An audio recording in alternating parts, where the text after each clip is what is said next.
Minasan konnichiwa.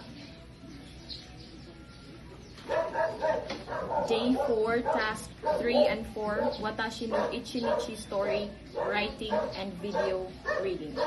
Watashi no Ichinichi. Minasan konnichiwa. Watashi wa Azuma desu. Kansai Kokusai Senta no Kyushi desu. Watashi no kazoku wa 3人です。妻と息子と私です。私は毎日4時半に起きます。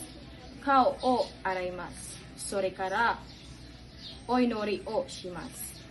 5時から6時まで1時間ジョギングをします。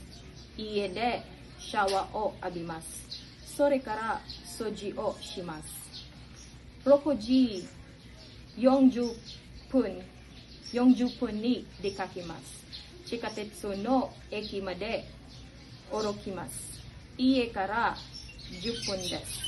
それから地下鉄で難波に行きます。そして難波から電車でレンコタウンに行きます。毎日電車で新聞を読みます。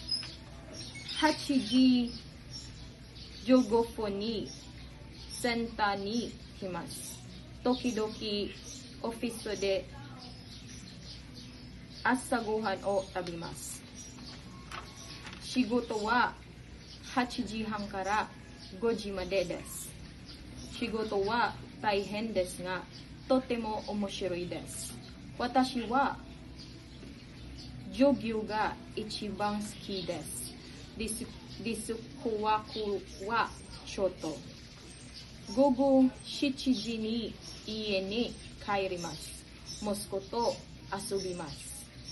絵漫を読みます。それから息子とお風呂に入ります。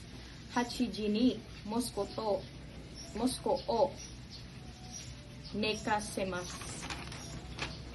妻と晩ご飯を食べます。妻の料理は美味しいです。それからテレビを見ます。そして皿を洗います。時々アイロンをします。毎晩11時頃寝ます。今日も疲れました。おやすみなさい。以上です。